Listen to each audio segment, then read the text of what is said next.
anugerahmu, besar anugerahmu, besar anugerahmu, berlimpah kasih-Mu semakin hari. Besar anugerahmu.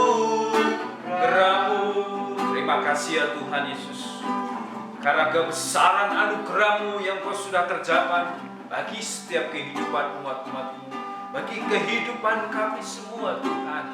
Itulah ya Tuhan yang kami rasakan dari hari kepada hari kami lalui sampai hari ini Tuhan.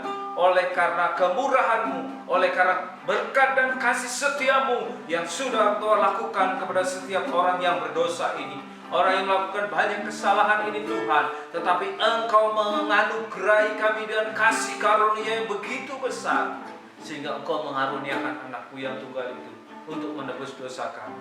Hari ini Tuhan Yesus, biarlah kekuatan daripada Allah itu memberikan kami kelepasan akan dosa, kelepasan akan pelanggaran dan pelanggaran yang kami terikat, kami perbuat ini Tuhan. Kami percaya karena ada kuasa Allah yang terus bekerja dalam kehidupan kami, kuasa Allah yang begitu besar kuasanya sehingga sanggup mengalahkan kuasa-kuasa yang ada di dunia ini.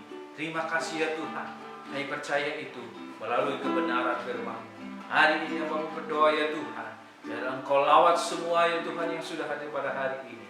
Kami mendengarkan kebenaran firman-Mu, biarlah urapan Roh Kudus Tuhan menguasai setiap hati dan pikiran seluruh kehidupan kami, sehingga kami boleh mengerti kitab suci. Karena banyak orang dosanya ya Tuhan Yesus, kan kami sekalipun ya Tuhan tidak mengerti kitab suci, tapi kami memohonkan belas kasihan-Mu Tuhan untuk pengertian yang benar daripada Roh Kudus, upaya kami tidak menjadi tersesat.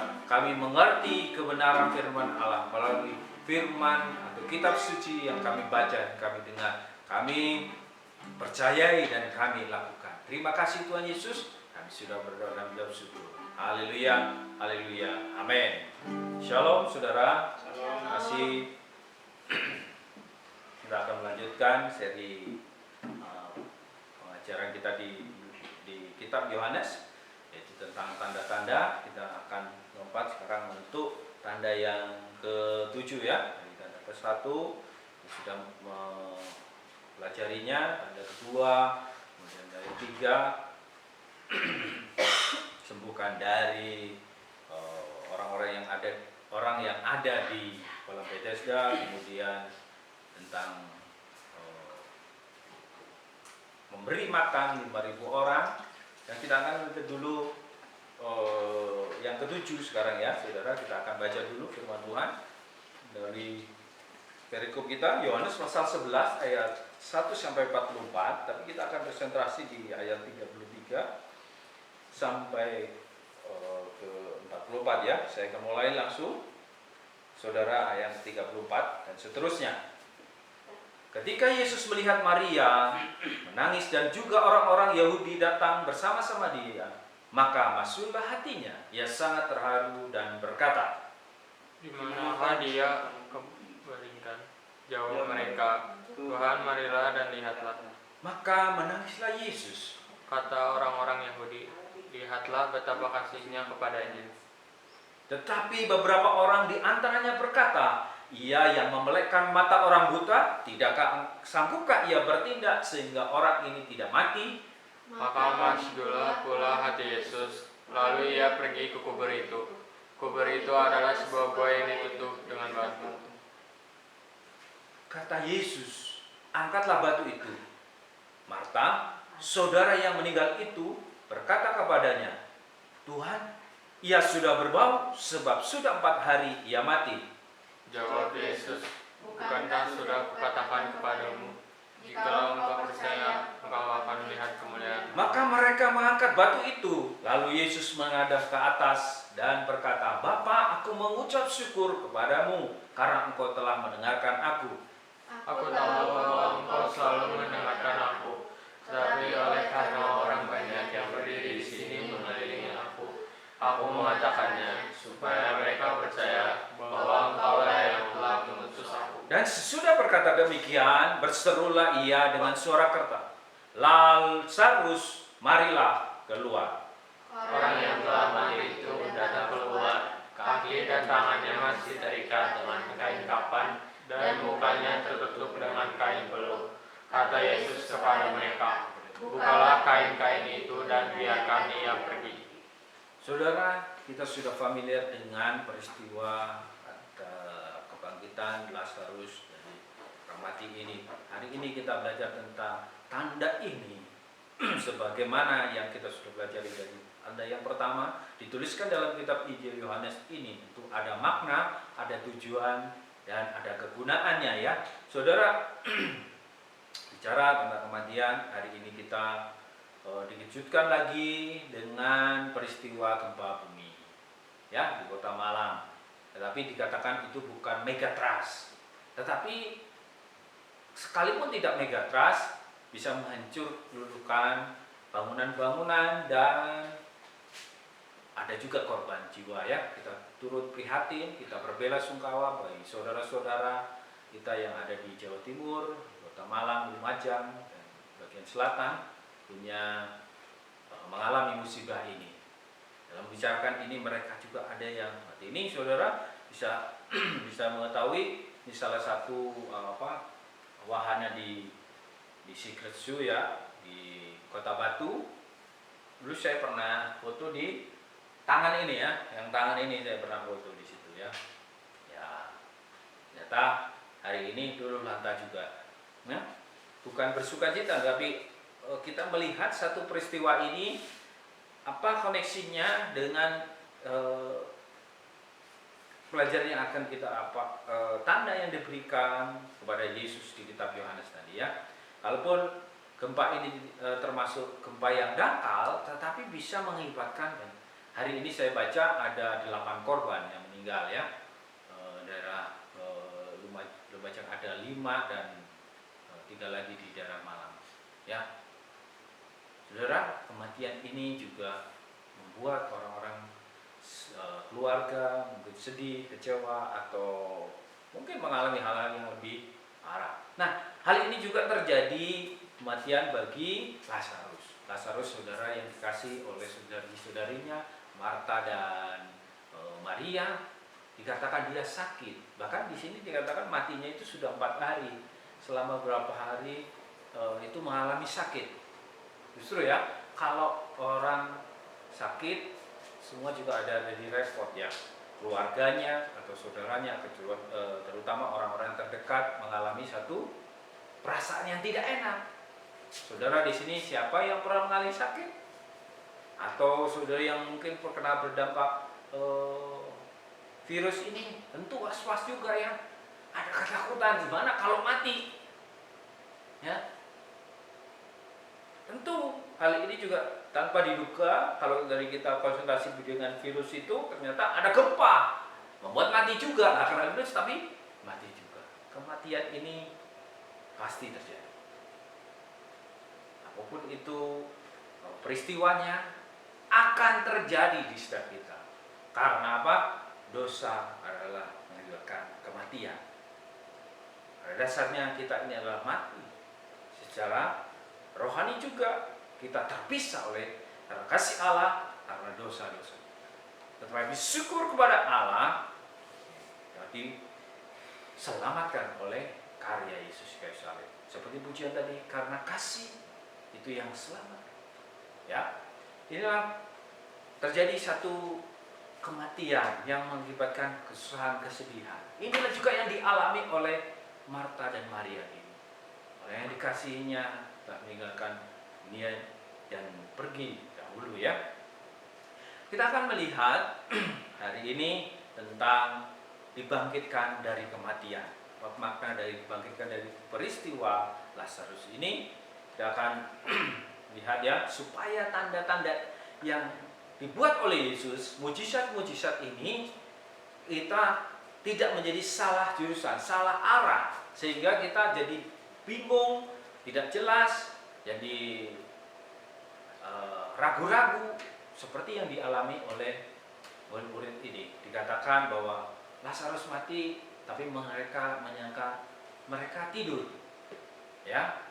Karena Yesus ngomong pertama dengan tidur. Oh iya, kalau tidur berarti dia akan sembuh juga, ya. Tetapi Yesus menegaskan bahwa Lazarus mati. Inilah kemahatauan Yesus di dalam ayat ini. Ya, masih perjalanan, masih sekitar 1 hari atau lebih, ya. Bisa saja karena dia menunda 2 hari sampai ke hari keempat, ya, di rentang waktu baru. Yesus tahu bahwa Lazarus sudah meninggal, ya, mati. Dikatakan di dalam Yohanes 11 ayat 26, Yesus bilang, "Akulah kebangkitan dan hidup. Barang siapa percaya kepadaku, ia akan hidup walaupun ia sudah mati." Ya, walaupun dia sudah mati percaya. Dan setiap orang yang hidup, ini yang hidup ya, bicara tadi. Dan yang percaya kepadaku tidak akan mati selamanya. Berarti apa? Ada kematian itu dong, tapi tidak akan selamanya. Percayakah engkau akan ini? Ya, tentu kita akan belajar dari peristiwa ini. Kemudian apa yang dijawab oleh Marta? Ya Tuhan, aku percaya. Kita juga percaya bahwa engkaulah Mesias, anak Allah. Dia yang akan datang ke dalam dunia ini. Marta dan Maria dan seluruh orang-orang pendengar dari Injil ini percaya bahwa Yesus adalah Mesias. Dan dia mengatakan, akulah kebangkitan dan hidup. Ya, kita belajar hari ini perkataan-perkataan Yesus ini ditepati semua. Belajar ya, dari perkataannya bahwa Yesus menyatakan waktu, akulah roti yang turun dari surga. Barang siapa makan roti ini tidak akan lapar lagi. Ya, dikatakanlah bahwa kalau bangsa Israel dipelihara oleh Allah dari roti dan dari surga selama 40 tahun, Yesus menyatakan, akulah lebih hebat daripada itu. Dia mengatakan apa? Akulah roti yang turun dari surga. Dan diberikan tanda mujizat, Yesus memberi makan 5.000 orang dengan memakai 5 roti dan 2 ikan. Nah, bukti perkataan yang berikutnya, Yesus mengatakan, akulah terang dunia. Maka Yesus berkata pula kepada orang banyak, katanya, akulah terang dunia. Barang siapa mengikuti aku, ia tidak akan berjalan dalam kegelapan, melainkan ia akan mempunyai terang hidup itu. Di dalam peristiwanya yang kita sudah ada pelajari di pasal sebelumnya, bahwa siapa? Orang buta ini, sejak lahirnya dia dicelikkan matanya, ya. Dan berkata kepadanya, pergilah, basuhlah dirimu dalam kolam Siloam. Siloam artinya diutus. Maka pergilah orang itu, ia membasuh dirinya, lalu kembali dengan matanya yang sudah mulai. Ya, perkataan Yesus yang tadinya menyatakan bahwa dia adalah roti hidup, dia genapi. Dia mengatakan, akulah terang dunia. Dia nyatakan bagaimana orang yang tidak memiliki terang di dalam hidupnya, atau dia tidak menikmati cahaya terang itu, diberikan kembali oleh Yesus. Kita tahu perkataan Mesias itu ya dan amin, dan sungguh-sungguh terjadi. Dan itu dia sudah buktikan lewat mujizat-mujizatnya. Inilah yang terus membawa kita pada pengertian terus kepercayaan iman kita ini bergantung sepenuhnya kepada Yesus. Jadi kalau saudara sudah menemukan banyak misalnya orang yang tidak bisa dipegang omongannya, tidak bisa dipercaya perkataannya, tentu kita juga sudah mulai luntur dong. Ya, ada orang janji tidak ditepatin sekali, is okay. Kedua, is okay. 3, namun kita sudah mempunyai paradigma di kepala kita ini. Oh, orang ini tidak bisa dipercaya. Tetapi ini Yesus bukan mengatakan dan bertindak sesuai dengan ucapannya, tidak sekali 2 kali. Setiap yang disampaikannya, dinyatakan, pasti dikerjakan oleh Yesus. Nah, yang ketiga ini kita melihat apa? Katakan, akulah terang, akulah roti itu. Dan di perikop ini kita belajar bahwa dikatakanlah, akulah kebangkitan dan hidup. Kalau Lazarus ini tidak dibangkitkan, tentu perkataan Yesus juga akan banyak diragukan oleh orang-orang yang mendengarkan saat waktu itu. Buktinya mana Anda bilang akulah kebangkitan dan hidup? Waktu bicara tentang air kepada perempuan dari Samaria itu, Tuhan berikanlah aku supaya aku tidak haus lagi dan aku tidak akan menimba air dari sumur ini. Yesus nyatakan, akulah air hidup itu, tidak akan haus. Dan dinyatakan dengan apa? Satu kehausan yang dia selama ini ada di dalam hidupnya dipuaskan karena Yesus di situ. Dan terus sampai sekarang ini tanda yang ketujuh, dia kata, akulah kebangkitan dan hidup. Dinyatakan, Marta percaya, Tuhan, sekiranya engkau ada di sini, saudaraku pasti tidak akan mati. Kemudian juga Maria juga sama. Setibanya Maria di tempat Yesus berada dan melihat dia, tersungkurlah ia di depan kakinya dan berkata kepadanya, Tuhan, sekiranya engkau ada di sini, saudaraku pasti tidak mati. Karena Marta dan Maria sama-sama beriman, sama-sama percaya bahwa dia adalah Mesias. Jadi pada saat ada Mesias ada Allah yang berkarya di dalam kehidupan mereka, pasti tidak akan mati. Karena sudah tentu, cuma sakit saja. Orang udah lumpuh 38 tahun. Orang yang buta sejak lahirnya sudah disembuhkan. Dia berjalan di atas air. Cetek kalau dengan urusan sakit. Ya. Ini ada orang yang sudah bertahun-tahun sakit. Tuhan Yesus bisa lakukan. Kalau cuma sakit, makanya dia punya satu iman, kepercayaan, saudaraku pasti tidak akan mati. Maria juga, kalau engkau ada di sini, saudaraku tidak akan mati. Tapi ingat, saudara, semua yang terjadi ini, kalau cuma yang menyebabkan orang sakit, peristiwa-peristiwa yang lalu ini akan turun. Jadi tanda yang ketujuh ini semakin meningkat. Ya, saudara, dari ke-1 sampai ke-7 ini semakin meningkat, menyatakan bahwa dia itu adalah Allah. Ya, kalau cuma menyembuhkan yang sakit, tentu ini akan menjadi satu kurva yang turun lagi ya. Nah, ini terus menanya, semakin kokoh, semakin dikuatkan ya, dikatakan Yesus. Jawab Yesus, bukankah sudah kukatakan kepadamu, jikalau engkau percaya, engkau akan melihat kemuliaan Allah. Ini yang menjadi satu tujuan, seperti tanda-tanda yang kita sudah pelajari tadi. Tujuannya adalah untuk kemuliaan Allah. Jadi Yesus ada di bumi ini mengerjakan segala sesuatunya demi tujuan kemuliaan Allah. Supaya dinyatakan terus di dalam kehidupan sang pendengarnya pada saat waktu. Orang-orang yang ada di dalam sejarahnya pada saat itu ya.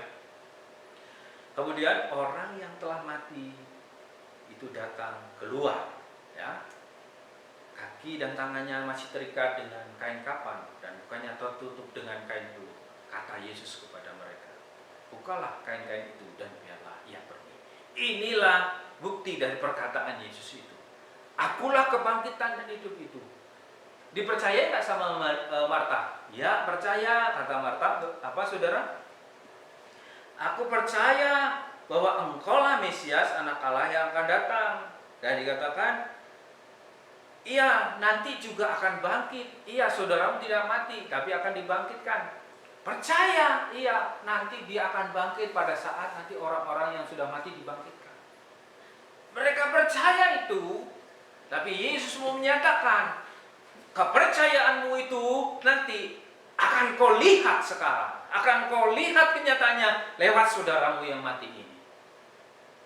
Dia sudah punya persepsi, pandangan, kepercayaan kepada Allah itu, bahwa orang-orang yang mati ini nanti akan dibangkitkan pula. Nanti Tuhan, saya juga percaya kalau dia juga akan dibangkitkan.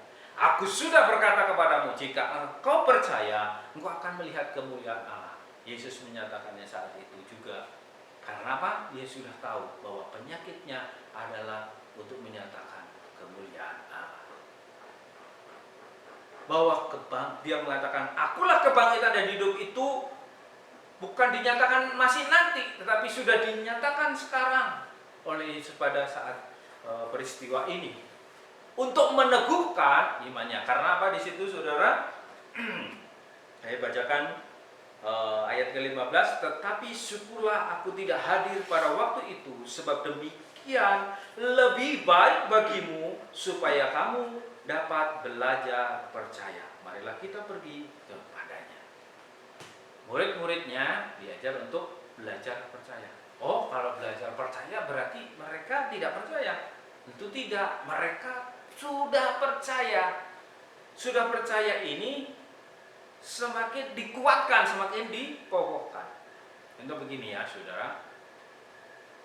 Dulu anak saya itu suka main dengan saya, main sulap-sulapan. Misalnya, saya punya barang seperti ini, kemudian dia melihat, kemudian saya cuma pindahkan begini, lihat, suruh buka, kemudian saya buka tangan ini, nggak ada. Dia percaya. Saya waktu masih kecil ini percaya. Dia suka, kemana? Dia nggak ada. Kemudian pakai kecepatan tangan begini, saya coba lihat lagi, tiup lagi, terus bilang, hop, saya buka, ada. Bingung, kenapa ada? Percaya tidak? Percaya, dia percaya. Kalau sekarang, saudara, saya bilang begitu, percaya nggak saudara? Nggak percaya, bukan? Karena saudara semakin dewasa, semakin imannya diteguhkan untuk hal-hal yang mustahil itu terjadi. Saudara akan dikuatkan imannya. Bukan murid-murid ini bukan tidak percaya, tapi supaya dia belajar terus mempercayai dia adalah Tuhan dan Juru Selamatnya. Saudara ya, dengan kondisi seperti inilah yang dinyatakan bahwa bukti perkataan Yesus itu iya dan amin. Kita juga belajar percaya dari peristiwa ini, ya, saudara. Sesuai dengan kepercayaan ini, makanya di situ banyak di antara orang Yahudi yang datang melawat Maria itu ikut dalam kesusahan itu. Kita kalau ada yang saudara yang meninggal, kita juga ikut, ya, berbelasungkawa dan menyaksikan sendiri apa yang telah dibuat Yesus. Menyaksikan sendiri apa yang telah dikerjakan, mujizat yang dikerjakan oleh Yesus. Percaya lagi kepadanya, percaya kepadanya, sungguh-sungguh percaya kepada Allah. Ya, inilah yang menjadi tujuan dari tanda itu, yaitu untuk kemuliaan Allah dan percaya kepada Allah. Percaya kepada Yesus itu karena Yesus berkata dengan terus terang, Lazarus sudah mati, tetapi syukurlah aku tidak hadir pada waktu itu, sebab demikian lebih baik bagimu, supaya kamu dapat belajar percaya. Hari ini kita terus dapat belajar percaya. Bukan kita tidak mempercayai, tapi percayaan kita semakin dikuatkan, dikokohkan oleh hal-hal yang mungkin hari ini di luar pemikiran rasio kita. Sampai hari ini pandemi ini juga belum beres, vaksinasi juga belum beres, semuanya terjadi. Apakah itu merontokkan iman kita, membuat kita tidak percaya lagi pada Allah? Tidak. Karena banyak orang yang menyaksikan bahwa Yesus tidak mati di kayu salib, Yesus tidak dibangkitkan. Tapi Alkitab sendiri, firman Allah ini menegaskan. Apakah kita menjadi tidak percaya? Inilah sungguh-sungguh yang fakta daripada kebenaran firman Allah sendiri. Setiap apa yang dikatakan Yesus itu digenapinya. Dan inilah untuk itulah dia datang, supaya ada kemuliaan Allah dinyatakan, dan kita juga akan menikmati kemuliaan Allah itu dengan kebangkitan. Ya, sebab jika benar orang mati tidak dibangkitkan, ya, maka Kristus juga tidak dibangkitkan. Dan jika Kristus tidak dibangkitkan, maka sia-sialah kepercayaan kamu, kepercayaan kita juga, kepercayaan saya juga, dan kamu masih hidup dalam dosa. Ya, tetapi yang benar apa, saudara? Bahwa Kristus telah dibangkitkan dari antara orang mati sebagai yang sulung dari orang-orang yang telah meninggal. Kita sudah mendengar hari Paskah minggu kemarin bahwa dia tidak mati tergantung di kayu salib begitu saja. Dia sudah dikuburkan dan dia sudah dibangkitkan. Dan peristiwa dia kata, akulah kebangkitan dan hidup itu. Dia nyatakan pada saat itu, dan sampai hari ini kita bisa mempercayainya. Karena apa? Kebenaran dari kuasa atau mujizat yang dikerjakan. Jadi bukti kebangkitan itu adalah menunjukkan kasih Allah yang besar, supaya tidak binasa. Percaya kepada tidak binasa. Tidak binasanya itu dinyatakan oleh Yesus. Nih loh, Lazarus yang mati dibangkitkan.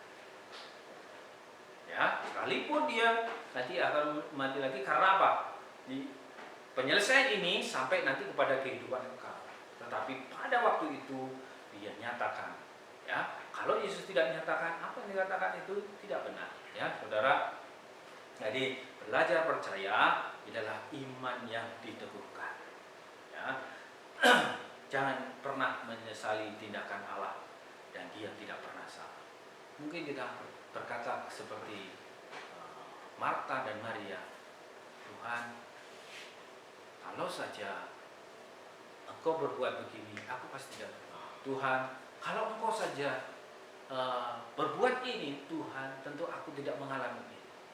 Berarti ada satu penyesalan. It's okay, memang penyesalan. Itulah belajar. Kalau hari ini kita mempunyai penyesalan tentang Allah, kita belajar sekarang. Mulai percaya kembali. Bangkit lagi, percaya lagi bahwa Dia tidak pernah salah. Kita manusia penuh kesalahan, ada penyesalan. Tapi jangan tinggal di dalam kesalahan. Jangan terus ada di dalam kebodohan dan melekat di situ, tinggal di situ dan mengerjakan itu.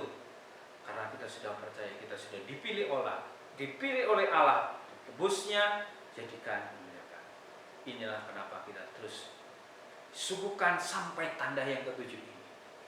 Yang menyatakan bahwa Dia juga ada terus bertindak bersama kehidupan kita. Even di dalam kematian. Jamin bahwa siapa percaya padaku, ia akan hidup sekalipun ia mati. Kita kan belum mati, kita tidak mati.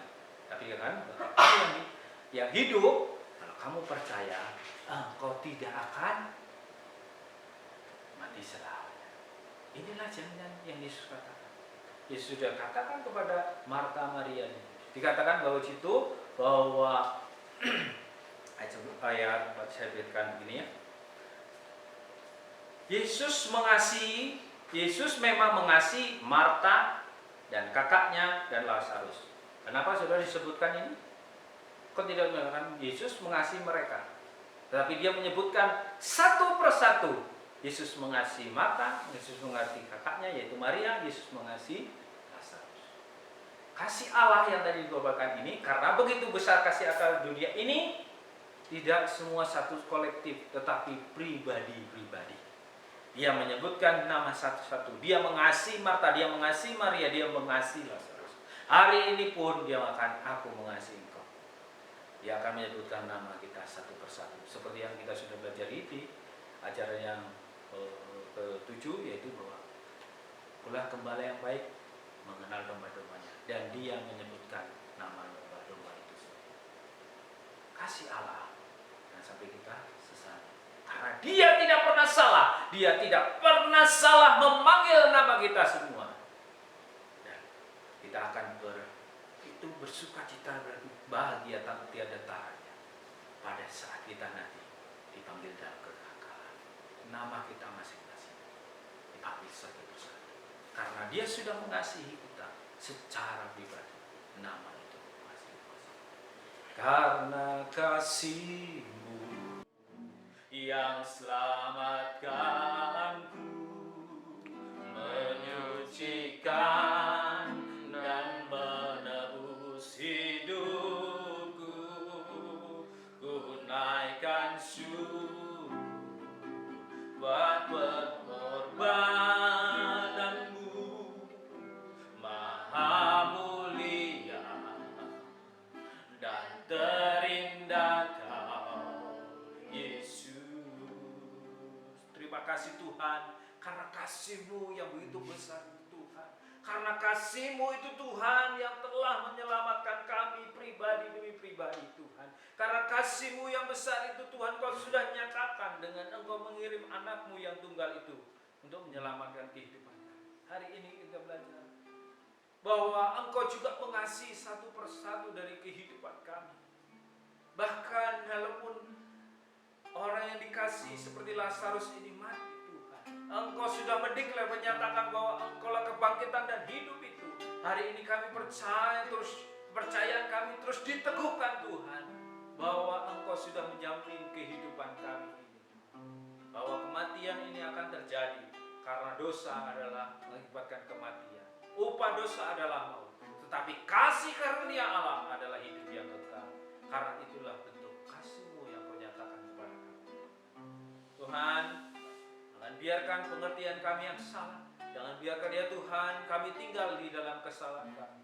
Tapi kami terus belajar percaya bahwa Engkau berencana dalam kehidupan kami. Kalau saudara-saudara kami yang di Malang Selatan Tuhan, yang di sana mengalami peristiwa ini, bahkan ada korban jiwa yang meninggal. Doa ya Tuhan, biarlah mereka juga boleh mengenal Allah melalui peristiwa itu, mengajari melalui peristiwa itu bahwa ada kematian kekal yang akan dialami oleh setiap manusia. Tetapi syukur kepada Allah, ada Sang Juru Selamat, ada Sang Penebus dosa ini yang bisa memberikan hidup kekal, yaitu dalam nama Yesus. Kami percaya Tuhan Yesus, pengorbananmu dan keselamatanmu Kau sudah kerjakan dalam hidup kami. Kami mau menjalani bersama dengan Kau. Terima kasih Bapa. Kami berdoa dan mengucap syukur pada hari ini. Dan Engkau menaruhkan berkat kasih setia daripada Allah Bapa bagi kami semua yang hadir di tempat ini, baik yang di rumah maupun di mana saja menyaksikan ini Tuhan. Hamba berdoa dalam berkat kasih setia daripada Allah Bapa dan kasih Yesus yang begitu besar dinyatakan dalam pengorbanannya yang besar dan penyertaan daripada Roh Kudus dari hari ini sampai selamanya. Berkatilah engkau semua di dalam nama Tuhan Yesus Kristus kami sudah berdoa.